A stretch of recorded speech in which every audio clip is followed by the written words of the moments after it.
They're called the greatest generation, men and women from all walks of life who grew up in the Great Depression, led our nation to victory in World War II, and helped make America a beacon of freedom and democracy for all the world. And do they have some stories to tell?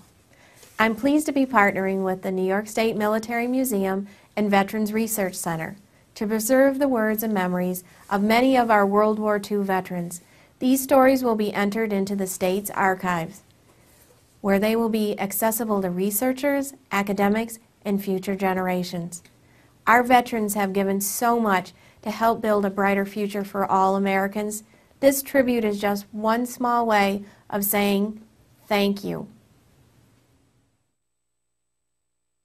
So I figured, oh, I'll join the Navy, because I knew at that time we had the draft, and you know, after you got out of school, there's a good chance you're going to get drafted anyway. But my brother was in the Coast Guard, and I wanted to be in the Coast Guard, or not Coast Guard, but the Navy too. So was it more of your brother being, you know, serving in the Coast Guard that made you want to, you know? Yeah, that made me think Navy. And he served, like I said, all from the beginning of the war, as soon as he could get in. But I joined, and Where did you go for your training? I went to Bainbridge, Maryland. Okay. And we had boot camp down there.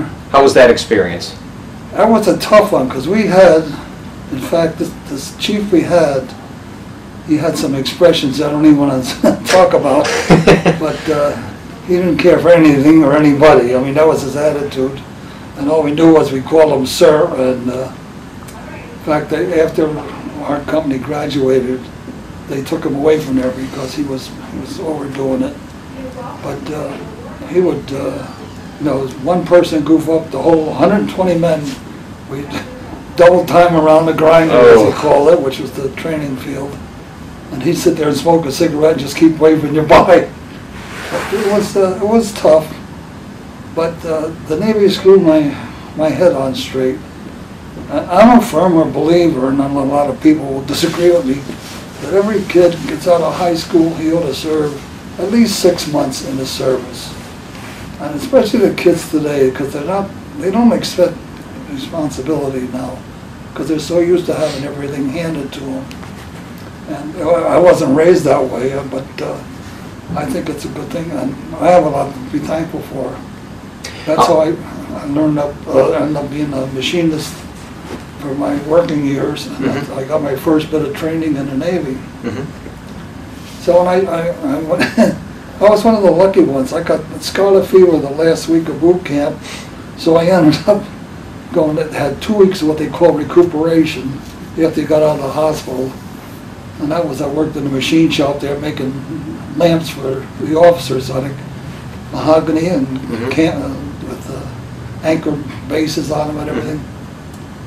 And then they put me in a company that was just coming in, so I was the senior man in the company. So I get to drill the goof squad after all day practice. After we had dinner, the rest of them could wash their clothes and sit around.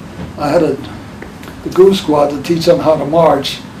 The goof squad, is that what you call them? Yeah, and it was, you know, everybody else was having fun. I'm out there drilling these guys, you know. But anyway, I got through, and I was supposed to go to machinist mate school. I had signed up. And where was the school at? I'm not sure, to be honest. It's been so long ago. But anyway, we went home. We got leave right after we graduated. When we come back, all schools were canceled because they wanted everybody to go into the fleet to let these guys that have been in there and go home. You know, they deserved it. So I got put on the Charles Sperry, it was a 697 destroyer, and there was only about 45 men on there, and 40 of us boots, right out of boot camp, are go up the ladder and get in there, on there. They said, "What do you want to do?" And I said, "Machinist mate, go over here, gunner's mate, go over there." And you know, we more or less had a choice until they got up. And normally the complement is over 200 men on the destroyer at that time. And here we are with about 50 regulars and 40 of us that just got out of boot camp, learned how to tie knots and march and stuff like that, but we didn't have any formal training. Now, where did the ship go? We traveled, we went to Mediterranean we spent 4 months in the Mediterranean, touring all France and all around France and Italy and Sicily and all that. And of course, all the time you're always, when you're not in port, you know, making visits, so to speak, you're always undergoing training. Mm-hmm. Now, I don't mean to interrupt, but when you were, you know, at port, when you were, you know, stopped in like France or Venice, what were you doing in those cities? What was I doing? Yeah, was it just, you know, taking a break, or were you, you know, working when you were at, you know, off the ship? Well, when I was off the ship, I was just visiting, you know. Of course, I still have my duties on the ship. Because I started to say, when I went on this ship, there was only one man in what they call the A gang. There's supposed to be 6 or 8. And that's the machine shop, and they took care of refrigeration, air conditioning, and diesel generators, the motor wheel, all the auxiliary equipment. Well, the fellow by the name of Birdwell, the American Indian named Birdwell, was there. 2 weeks later, he volunteered to go to the South Pole with Admiral Byrd. So here I was, a seaman, second class, just out of boot camp, and I'm in charge of all this stuff. What was that like when you had to be in charge of it, you know? It was kind of... overwhelming a little bit? It was at first, yeah, but I got used to it. The hardest part was when we had weekly inspections, and the captain would go all around all the different compartments, and of course I'd have to like go up on a diesel generator, you know, and give a salute. Diesel generator, we're ready for your inspection, sir, and then run down to the storeroom. You know, we had storerooms all over the place where they kept parts, and after a while he'd just smile, you know, when I'd come in. He knew how hard you were working, how fast you had to move. And but I started at the machine shop, and I had done woodworking in school. I liked that. Of course, the metal lathe was a little different, and I had a great engineering officer by the name of Mr. Angel. I don't know his first name, but he was an old, what they called Mustang. He was the chief they made, a Lieutenant JG, during the war, because they didn't have enough officers, you know. And he weighed about 100 pounds soaking wet, and he had been a flyweight champion in the Navy back in the 30s, or in the early 30s or 40s, early 30s, I guess. But he knew his stuff, and he taught me a lot, showed me how to do things. You know, Birdwell taught me a little bit, but he was only there 2 weeks. He couldn't teach me that much. And I just have a natural ability to that stuff, and I picked it right up, and I got pretty good.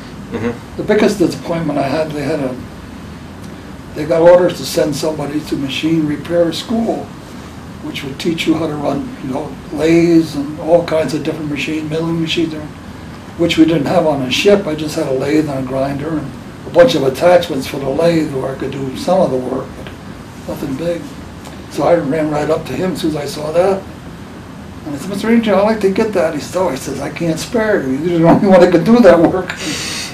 So they said, but that must have made you feel good, though, knowing that you were the only one on the ship that, you know, that they needed you, that you were that integral to... Yeah, well, that made me feel good. But the thing that hurt was they sent a fellow out there that didn't want to go. They made him go. He came back and he wanted to be a cook striker, so they put him in the cook, 16 weeks of training. And that was difficult. You know, the Navy did some weird things, I'll tell you. I mean, that's the way they work. And so all that training, and he never used it, you know, and I was dying to get out there. Yeah. But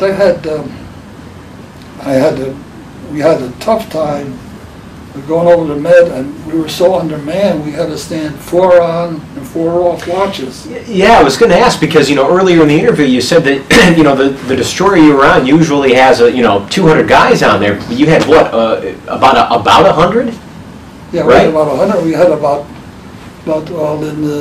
between the fire room and the engine room, we had about 20 guys maybe. So was everybody that was on the ship having to pull, you know, not just their fair share, but a little extra to make up for the lack of manpower?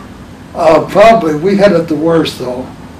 Like if I worked the 4 to 8 in the morning, the 8 to 12 fellow had to go down and relieve me for chow, and then he'd go back, and then he had to come back at 12 o'clock for go on watch, and I'd have to relieve him for. So sometimes we got 2 hours sleep, sometimes we got 3 hours. You know, you never got 4 hours of sleep. There was always something going on. Mm-hmm. Plus, you were supposed to perform your regular duties too. Mm-hmm. I mean, if they needed a valve repaired, you know, or something like that, I would do that. Like resurface the valves and everything so that they wouldn't leak. Well, And that was a little tough, you know. You get a month and a half of that, you're pretty well beat, you know. were there ever any complaints about having to, you know, do that extra work, or was it just, you know, you had that mindset of, hey, you know, I'm here to do a job and I've got to do it, and I got to do a little extra? Yeah, I mean, I enjoyed doing my work. I really did. It was always a challenge, you know, because everything was new, and from making the new valves or whatnot, you know, and some of the stuff was pretty technical. I mean, pretty precision based, and other things were easier, you know. But I enjoyed it. I enjoyed doing that, and that would be my life's work. And I worked in two different areas, two different companies. In my life, I worked at Elastic Stopland in New Jersey for 25 years, but I had fallen in love with 1,000 Islands. Mm-hmm. After I got married, my wife was from Clayton, and I said, I'm going to go up there when I retire. Well, I got tired of waiting, so I quit the best job in the company of 900 men. I had the best job, and making parts for the Pratt & Whitney engines for the 747 jet engine. But anyway, I came up here and I worked at Frank Snowplow, and I went up to the top there too in my field. But I had the saddest thing was, you know, the Hobson being cut in two and everything. But we had a lot of good times too. Of course, I was in a couple of collisions too. Talk about those. I mean, what happened there? Well, they were sideswipers actually. And the first one was to the cruiser. They were both times, two of them there. We were passing, once we were passing movies and once we were passing mail. And the cruiser and the destroyer were alongside each other. And somehow we got too close, and we went up, and then we were coming down, and the cruiser went up, and the anchor caught a quad 40 millimeter, 4 millimeter guns there, anti-aircraft guns. I picked it right off the ship and dropped it in the ocean. Peeled it right off. I mean, it was on the upper deck, so it didn't affect the, you know, it didn't hurt the ship any. And the second one was where the other two were in the Korean War, where one was when we were fueling off a carrier, and the gyroscope, which is the compass for, and when the man on the steering the ship on the helm there, he has to, you know, they give him a course 200, and he has to keep that needle right on that, you know, because he can't be looking out. It's not like driving a car. And so the needle will start to swing outward. Of course, he didn't know the compass went off, the gyro went off, so he turned it in. Well, we got inside the bow wake, and once you got inside, you're sucked right up against it. Oh, wow. And going up and down, it was a rough sea, and the struts on the side of the carrier start banging holes on the top of the deck. I mean, it was above the waterline. But we just had a brand new captain too. I'll never forget him, Commander Ramey. He was the second senior commander in the Navy at the time. Oh, wow. And he saw, I was on the Barcelona at that time, the USS Barcelona. He saw the ship going up, and he says, I want that ship when I go back to sea. And he got it, you know.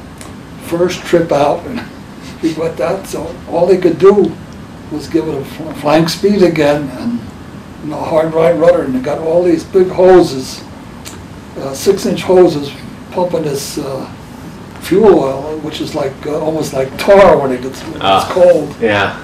And of course, they couldn't stop the pumps in time because it happened so fast, and it sprayed that all over the ship. So we got back to Norfolk. We weren't even in the harbor. We had to anchor out and wash the ship down with diesel oil to get because the fumes the fumes from that, even though that stuff was like tar, the fumes were like gas fumes, and they would blow up, you know, catch fire, everything. You had to wash the whole ship down, and then we came in and they cleaned it up and repatched the ship. Wow. But they a lot of good things that we enjoyed. We were over in Italy and we were tied up, and this Italian troop come over with singers and dancers, and they were on another ship, and we were watching them. You know, they were putting on a regular show for us. You know, it was like going to a vaudeville show or something. That was a lot of fun. They kidded around and everything. And so you got to enjoy some pretty cool experiences. oh yeah, one of the sad ones. We went to Monaco, and boy, I used to shoot crap in it. They've been pretty lucky. I couldn't wait to get in there to gamble, you know. And they took us over there. We went in. They put us on a tour. They put up velvet robes, and we went in and come out in about 2 seconds. Officers only were allowed to go in there. Enlisted men weren't. But I did good. I thought I did good. I got third-class petty officer in less than 2 years, which is, you know, pretty good. So impressive, yeah. Go from as apprentice seaman all the way up, you know. And then I got second class when I got called back for the Korean War. So now, just to backtrack a little bit, during your time when you were in the Navy during World War II, was there a story that you have that you like to tell, that you'd like to share? You know, maybe an experience on the ship, because you were telling me earlier before the interview about a maneuvering drill. Was that what you were talking about? Yeah. Could you tell that story? I thought I told her. that was before we started recording here. Oh, I see. Oh yeah, we were out, and it was one of those pitch black nights where there was no moon or nothing, and they decided to have these drills. And what it was, carriers always had a couple destroyers with them, because back then they didn't have helicopters. So our main thing was to protect them from submarines, because we were anti-submarine. And the other thing was, if a plane missed the landing, or, you know, they went over the side, or, you know, you could pick them up. Yeah. Of course, we couldn't get there as fast as a helicopter could today, you know. But so we were operating with 3 or 4 destroyers and a carrier. And the Wasp was the other carrier. I forgot the name of the one I was operating with. We were up. And they were practicing maneuvering with no radio silence, no lights, and so there was no communication, you know. Was that sort of drill common, or was it just conditions were right to maybe try that particular drill? No, we were constantly drilling all the time.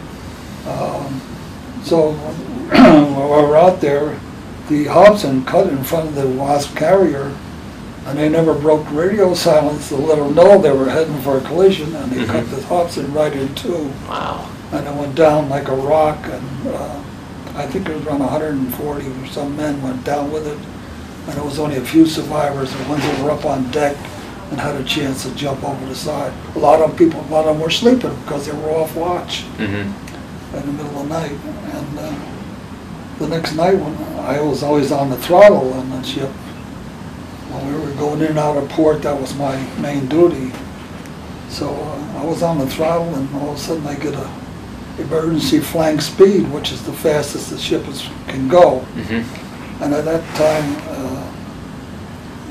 on the regular, we had 600 pounds of steam, and it was only up to a little over 600. And you could go about 25 miles an hour, 25 knots actually. So anyway, I whipped it open, because when they give you that emergency, they ring it twice, you know it's an emergency. If they just ring it once, it means they just want to get up there, you know. So I opened it fast as I could, and then after it got all through that and then got back to regular speed again, I talking to the one on the bridge, because I had direct phones directly to the bridge wearing them around my neck. And I said, "What's going on?" He says, "We just pulled a Hobson." And that was scary. I mean, here we just cut in front of the carrier, but they broke radio silence. And they said, "We are backing emergency. What are your intentions?"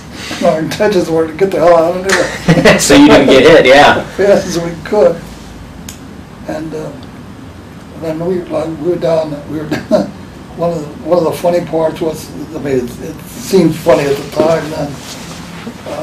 When I went in 46, 47, there was, you know, a lot of talk about atomic bombs and everything. Mm-hmm. So we had to go, we used to go to Guantanamo Bay, was, at that time was a naval base, and they had people down there, all they did was put you through all different tests, you know, you go down there.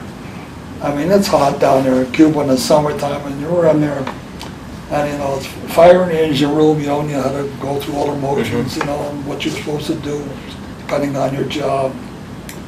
And we were out there, and there's an atomic attack imminent, and I was in what they called a repair party. My job, if there was an atomic attack, I had to put on these boots, leather, or rather wool clothes, like a snowmobile suit, no hood and everything. They gave me a cigar box. That was my Geiger counter. And it's got a pencil and a note in it, and I'd go around, walk around the ship, and they'd have notes plastered on different parts of the ship, you know. And I'd write down what frame it was. They call it frames, the different sections of the ship. And I'd go up to the bridge and walk up there and put that up on the window, and they'd read it, and then I'd go back down and do it some more. And I'd lose about 5 pounds sweating at night. I bet, yeah, awful warm. 100 degrees out there. Yeah. Gas masks too. Man, I'll tell you, it wasn't a fun time. Were there any close calls that you experienced when you were serving during World War II? Any?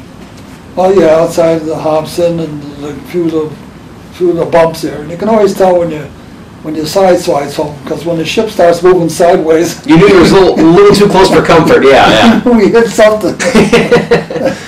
It doesn't usually do that, you know. Now that today they got these jets that shoot out sideways on the cruise ships, they go in sideways, they can do that. So with the exception of those couple of experiences, you didn't have any close calls? No, we've had, you know, gun mounts come over, gun barrels come over and crash on the deck near us and whatnot. Oh boy. They're on the deck above us, on the torpedo deck. And one of the funniest experiences, well, fun, it wasn't fun for the officers. We were in the passageway when we were when I was in the on there for repair crew. The officers that time, all the African Americans, the only thing they could be was officer stewards. That's all. They couldn't be machinist mates or anything else. That was before they desegregated the Navy. And they just took a big turkey out of the oven while we're having one of these drills. And one of the guys got the brain story. He runs up there, grabs a turkey, runs down to the machine shop, puts a turkey under the cover of the motor on the machine shop. After they secured from the drill, he said, "There will be no liberty until the turkey is returned." Well, nobody was. They couldn't do that because they weren't getting a turn. It was funny. I can't think of his name now. Did they get their turkey back? No, they didn't. No. Yeah. It was funny. Our engineering officer come down.